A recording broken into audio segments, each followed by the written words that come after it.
The squat press incident. On July 15th, 2023, fitness influencer Justin Vicky was training at Paradise Bali Gym in Sanur, Indonesia. He was 33 years old, a respected bodybuilder and personal trainer. With over 30,000 followers on Instagram, he inspired people and helped them transform their lives through fitness.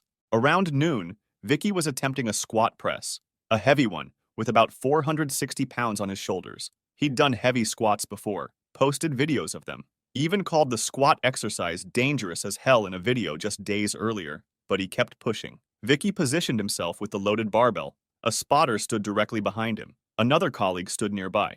Vicky lifted the bar and walked it back, got into position, then descended into the squat. As he went down, the weight pressed on his shoulders. Then he tried standing back up, his legs pushed, but something was wrong. He couldn't stand or get the weight up. Fatigue had set in. The weight was winning. Vicky fell back into a sitting position. Suddenly, the barbell rolled forward and dropped on the back of his neck. The spotter behind him tried holding the bar, but he was fatigued too. He lost his balance and fell backward with Vicky. The barbell crushed Vicky's neck and broke it, causing critical compression of vital nerves. He went unconscious immediately. Emergency services rushed him to the hospital. Surgeons performed emergency surgery. They tried to save him, but the injuries were too severe. Justin Vicky died shortly after the operation.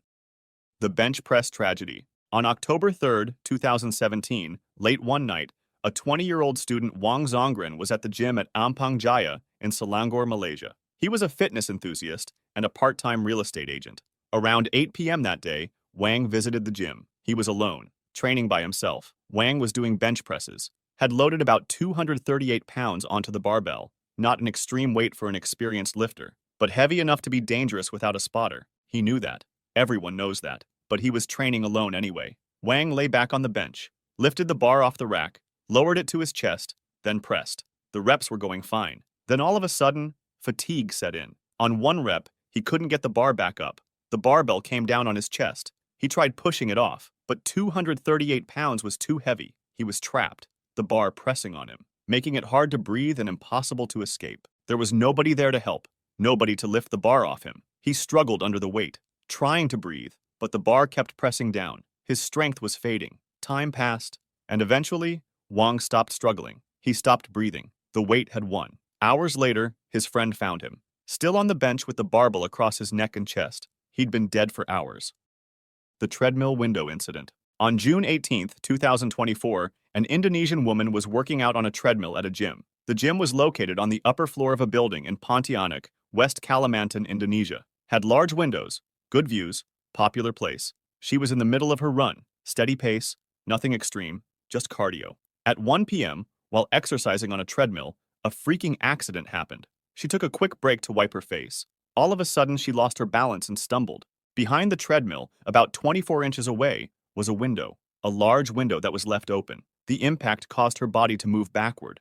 Immediately, she fell out of the gym window from a 3-story building into the open air. There was nothing to grab, nothing to stop the fall, just gravity pulling her down. The impact was catastrophic. She hit the ground and sustained severe head injuries. People on the street saw her fall. There was nothing the doctors could do. She was later pronounced dead. The Smith machine incident. On October 16, 2024, 21-year-old medical student Mohammed Faraj was working out at the University of East Anglia's sports park in Norwich, England. He was a medical student, studying to save lives, training to stay healthy. That day, C was performing calf raises on a Smith machine while standing on a plastic aerobic step. During a set, the step tipped and he slipped, causing the approximately 143-pound bar to drop and force his neck toward the ground. The safety catch should have locked itself. It should have stopped the bar from falling, but the catch had been left at the lowest setting, so it didn't. The loaded barbell struck Farage's neck and head. The impact was severe, crushing him. He went down. Others in the gym rushed over, called for help. Emergency services arrived quickly, and Farage was rushed to the hospital. Doctors tried treating the head and neck trauma, but the injuries were too severe. Mohammed Faraj died from his injuries, a young man studying to heal others, dead because a piece of gym equipment malfunctioned at the worst possible moment. The barbell squats incident. On August 23, 2024, 22-year-old Ariadna Lizeth Mata Esparza was working out at Fitness Sports Gym in Torreon, Mexico. She was a nursery school teacher, passionate about fitness. She'd visit the gym regularly and take care of her health. That afternoon was supposed to be a routine squat exercise. Esparza was lifting weights, moving between machines, Everything seemed normal. Then something changed.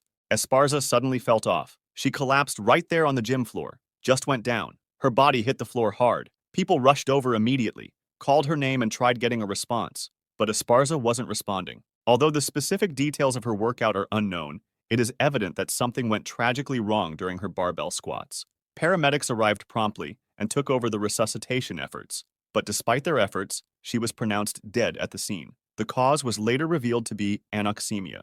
Anoxemia is a severe lack of oxygen in the blood, which can pose significant danger, particularly during intense physical activity. Her heart had simply failed while trying to compensate for low blood oxygen by pumping blood faster. No warning, no previous symptoms. Her family was devastated. She'd been healthy, active, fit. There was no reason to expect this. No indication that anything was wrong. But sometimes things like this happen. Sometimes young, healthy people die without warning. Ariadna Lizeth Mata Esparza went to the gym to improve her health, to stay fit, to take care of herself, and she died there, on the gym floor, surrounded by strangers. Her passion for fitness couldn't save her from her own heart giving out. The bench press incident. In December 2016, 22-year-old Kyle Thompson was working out at a gym in Ankeny, Iowa. He was a student at Iowa State University, an athlete, into fitness and strength training. That day, he was doing bench presses at Elite Edge Transformation Center. Thompson had loaded 315 pounds onto the barbell, a heavyweight, but not unusual for experienced lifters. He got into position on the bench. The bar was racked above him. He was ready to press. Thompson lifted the bar off the rack, brought it down to his chest, then pressed. The bar went up. He was handling the weight. Seemed fine, but something went wrong on the next rep. The barbell slipped from his grip and came crashing down onto his neck. According to multiple reports, spotters were present in the gym at the time, but the accident happened so suddenly that there wasn't enough time to react. The bar struck his throat with full force before anyone could intervene. The impact crushed his airway, making it impossible to breathe. Gym staff and other lifters rushed to help, lifted the weight off him, and called emergency services. Paramedics arrived quickly and tried to resuscitate him. Kyle Thompson was rushed to the hospital in a fire ambulance, but was later pronounced dead. The Treadmill Incident. On July 20, 2023, 24-year-old Saksham Pruthi arrived at a gym in Delhi, Rohini. It was early morning. Around 7:30 a.m., Pruthi decided to work out on the treadmill. He was a regular. The gym was quiet. A few other members were there. Pruthi got on a treadmill and started his warm-up. He gradually increased the speed. Everything seemed normal. Then Pruthi began to feel something unusual. A shock. An electrical current was running through his body. Pruthi tried getting off, but the current kept flowing. His muscles contracted, seized up. He couldn't control his movements. Other gym members noticed. They saw Pruthi convulsing on the treadmill, rushed over to where he was and tried pulling him off, but they felt shocks too. Someone finally managed to turn off the power and pull Pruthi away from the machine. He collapsed and became unresponsive. Someone started CPR. Someone else called an ambulance. They tried to revive him, but the electrical damage was too severe. His heart had stopped. His system had shut down. Paramedics arrived, took over, rushed Pruthi to the hospital, but there was nothing they could do. The electrocution had been fatal. Saksham Pruthi was pronounced dead. He stepped on a machine and never stepped off alive. Open-air gym tragedy. On October 13, 2024, a 4-year-old boy was playing at an open-air gym in West Delhi, Modi Nagar. These outdoor gyms are common in India. Free equipment is set up in parks and public spaces for adults to exercise, but children play there too. The boy was with his family, playing near the equipment, climbing on things, being a child. Although the equipment wasn't designed for kids, but there were no restrictions, no supervision, no barriers keeping children away. As the boy was playing, something shifted. He got hit by loose gym equipment. The metal frame landed on him. The weight crushed him. He went down immediately. Those nearby saw him collapse and rushed over to where he was. They lifted the equipment off him, but he wasn't moving, wasn't responsive. Blood everywhere. Someone called an ambulance. They tried helping him. They tried to stop the bleeding, but the injuries were too severe. The crushing trauma was too extensive. The boy was rushed to the hospital. Doctors tried saving him, performed emergency procedures, but he didn't make it. He was later pronounced dead on arrival. The squat incident. On February 18, 2025, 17-year-old Yashtika Acharya arrived at her gym in Bikaner, Rajasthan for training. She was a gold medalist powerlifter who had won at the Junior National Games just months earlier. She was a rising star in Indian powerlifting. That afternoon, she was preparing for her next competition. The gym was quiet, just Yashtika, her coach, and a few others watching. She was attempting a squat, a heavy squat, Almost 600 pounds were loaded on the barbell. She'd lifted heavy before. Yashtika positioned herself under the bar, wore a lifting belt. She was standing on an elevated platform. Her coach stood behind her as a spotter, ready to assist if needed. She lifted the bar off the rack. The weight settled on her shoulders. She stepped backward to clear the rack. As she tried to step down from the elevated platform, something horrific happened. Yashtika lost her balance and fell backward. The weight shifted, 600 pounds pushing her down. Her coach tried to grab the bar, but the weight was too much, too heavy, too fast. She hit the ground in a seated position. The barbell landed on her neck. The impact was instant. Her neck bone broke under the force. She went motionless immediately. Her coach had minor injuries from trying to help. Others rushed over, called for an ambulance. But Yashtika wasn't responding. She was rushed to the hospital. Doctors tried everything, but the damage was too severe. Yashtika Acharya was pronounced dead on arrival. A 17-year-old gold medalist, gone in seconds, killed by the sport she loved.